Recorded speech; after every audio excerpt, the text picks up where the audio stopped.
आज के शेयर करब तुम्हारे साथे निरामिष दिने खावार मतन छानार पोलाव बा पनीर पोलावेर रेसिपि जेटा बानानो खुबই सहज बा जे कोनो दिन बाड़ीर छोट बड़ पुजोते भोग हिसेबे किन्तु এই निरामिष पोलावटा परिवेशन करते पारो।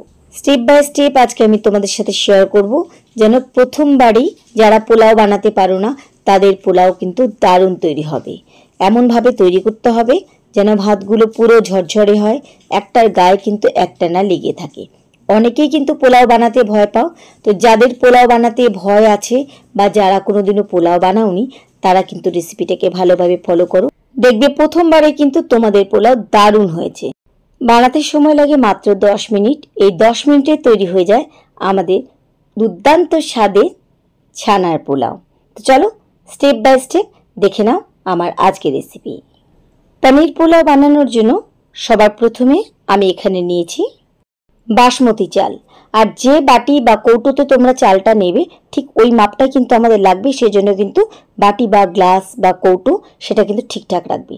তো চাল কিন্তু আমি এখানে আধা ঘন্টা আগে ভালোভাবে ধুয়ে একটুখানি ভিজিয়ে রেখে তারপরে কিন্তু জল ঝরিয়ে একটা বাটির মধ্যে রেখেছি।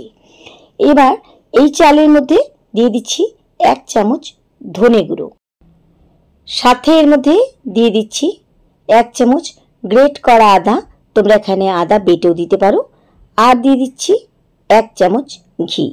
এবার আলতো করে চামচ দিয়ে ভালোভাবে ঘি, আদা বাটা আর আমাদের এখানে কিন্তু ধনে গুঁড়ো পুরো চালের মধ্যে মাখাতে হবে। এখন কিন্তু খুব জোরাজোরি করা চলবে না, খুব চাপাচাপি করা চলবে না, খালি চামচ দিয়ে হালকা করে মাখিয়ে নিতে হবে। কারণ চালগুলো ভেজার দরুন চালগুলো কিন্তু খুব নরম আছে, যেন ভেঙে না যায়, তাই একদম হালকা হাতে এই কাজটা কিন্তু আমাদের করতে হবে। তো একটুখানি আমি এভাবে মাখিয়ে নিলাম। এবার কড়াইতে নিয়ে নিচ্ছি পরিমাণ মতো সাদা তেল। তেল একটুখানি প্রথমে গরম হতে দিচ্ছি। তো যেহেতু আমরা পনির পোলাও বানাচ্ছি তাই পনিরগুলোকে কিন্তু আমাদের আগে ভেজে নিতে হবে, সেজন্য পনিরগুলো যেন কড়াইতে না লাগে তাই ছড়িয়ে দিচ্ছি সামান্য পরিমাণে নুন। তেল একটু গরম হয়ে গেলে এবার নুনের সাথে একটুখানি মিশিয়ে পুরো কড়াইয়ের মধ্যে একটু ছড়িয়ে দিচ্ছি। দেওয়ার পরে এবার এক এক করে পনিরগুলো আমি এর মধ্যে দিয়ে দিচ্ছি। পনির ভাজার সময় প্রথমে তেল একটুখানি গরম করে স্টিম কিন্তু একদম কমিয়ে দিতে হবে, তাহলে কিন্তু পনিরগুলো কড়াইতে লেগে যাবে না। তো এখানে কিন্তু আমার যেহেতু পোলাও পনির একটু লাল লাল ভালো লাগে তাই আমি এখানে লাল করে একটু ভালোভাবে ভেজে তেল থেকে তুলে নিচ্ছি। এবার ওই তেলের মধ্যে দিয়ে দিচ্ছি 2টো তেজপাতা, সাথে দিচ্ছি কিছু গোটা গরম মশলা। তেজপাতাগুলো 1-2 সেকেন্ডের মতন ভেজে নিয়ে এবার দিচ্ছি গোটা গরম মশলা। তোমরা চাইলে কিন্তু এই তেলের মধ্যে এখনও 1 চামচ ঘি দিয়ে দিতে পারো, তবে ঘি আর কখন দিতে হবে এখন না দিলে সেটা আমি দেখিয়ে দিচ্ছি। গোটা গরম মশলা আর তেজপাতা একটু ভাজা হয়ে গেলে এবার আগে থেকে মশলা মাখা ধুয়ে রাখা চাল এর মধ্যে দিয়ে দিচ্ছি। পুরো চাল দেওয়ার পরে একইভাবে আলতো করে কিন্তু চাল আমাদেরকে ভাজতে হবে, বেশিক্ষণ না, জাস্ট 1 থেকে 1.5 মিনিটের মতন ভাজতে হবে। প্রথমবারে যেমন আমি বলেছিলাম একদম হালকা হাতে করতে হবে যেন চালগুলো ভেঙে না যায়।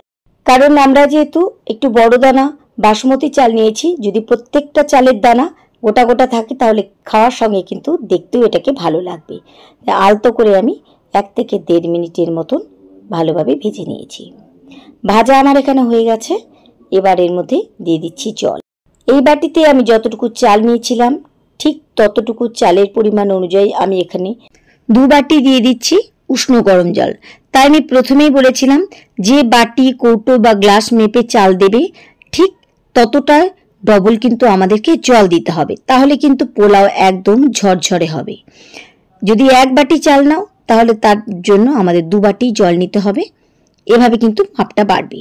দিয়ে দিলাম স্বাদ মতন 2 চামচ নুন, আর দিয়ে দিচ্ছি কিছুটা পরিমাণে ড্রাই ফ্রুটসগুলো কিন্তু আগে ভেজে নেবে। আমার যেহেতু এটা আমি আগে ভেজে নিয়েছিলাম তাই আমি এখানে আর ভাজা দেখালাম না, দিয়ে দিলাম এর মধ্যে। তোমরা পছন্দ মতন এখানে ড্রাই ফ্রুটস দিতে পারো। জলের সাথে মিশিয়ে নিলাম, নিয়ে ঢাকা দিয়ে স্টিম একদম মিডিয়াম টু লো এর মাঝে রেখে 10 মিনিট অপেক্ষা করতে হবে।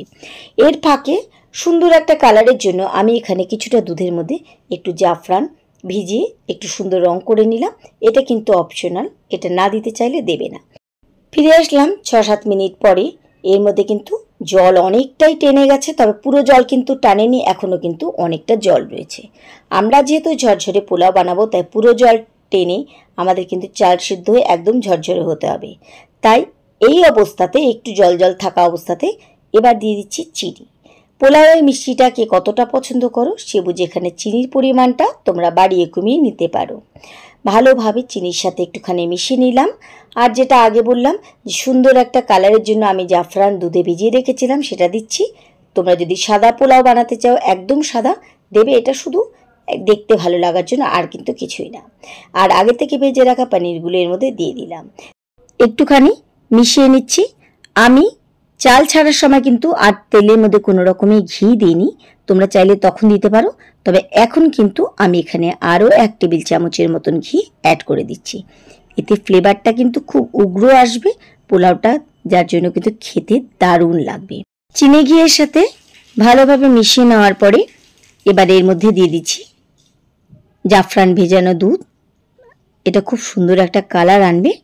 এটা যদি কেউ দিতে না চাও দেবে না, তার জন্য কিন্তু টেস্টে কোনো হেরফের হবে না। এবার আরও 10 মিনিটের জন্য আমি এটাকে দমে দিয়ে দিলাম, দিয়ে তারপরে ফিরে আসছি। ফিরে আসলাম 10 মিনিট পরে। এর মধ্যে দেখলে বুঝতে পারছো পুরো জল টেনে আমার এখানে পোলাওয়ের চাল কিন্তু একদম ঝরঝরে হয়ে গেছে। প্রত্যেকটা দানা যেমন সেদ্ধ হয়েছে তেমন কিন্তু একটাও গলে যায়নি বা একটাও কিন্তু ভেঙে যায়নি। এবার গ্যাস ওভেন বন্ধ করে দিয়ে 10 মিনিটের জন্য আমি রেস্টে রেখে দিচ্ছি। ফিরে আসলাম আরও 10 মিনিট পরে। এবার দেখাচ্ছি আমার পোলাও কিন্তু এর মধ্যে একদম ঠান্ডা হয়ে যায়নি, কারণ দেখলেই বুঝতে পারছো পুরো পোলাও থেকে কিন্তু এখনো গরম ধোঁয়া উঠছে। তাতেই দেখো আমার পোলাও কতটা ঝরঝরে হয়ে গেছে। এই পোলাও যত ঠান্ডা হতে থাকবে এটা কিন্তু আরও ঝরঝরে হয়ে যাবে। তো কেমন লাগলো আমার আজকের রেসিপি? দেখলে তো অল্প কিছু উপকরণ দিয়ে আমরা কত সুন্দর নিরামিষ পনির পোলাও বা ছানার পোলাও বানিয়ে নিতে পারলাম, যেটা যে কোনো পুজোতে বা নিরামিষ দিনে খাবার জন্য কিন্তু নিরামিষ সবজির সাথে দুর্দান্ত লাগে। কেমন লাগলো আমার আজকের রেসিপি কমেন্ট করে কিন্তু আমাকে অবশ্যই জানাবে। রেসিপি ভালো লাগলে বরাবরের মতো কিন্তু রেসিপিতে লাইক শেয়ার করতে ভুলো না। তাহলে আজকের মতো সবাইকে ধন্যবাদ জানিয়ে এখানেই বিদায় নিচ্ছি। ফিরে আসবো আবার অন্য কোনো রেসিপির সাথে অন্য কোনো দিন। সেই পর্যন্ত সবাই খুব ভালো থেকো, সুস্থ থেকো।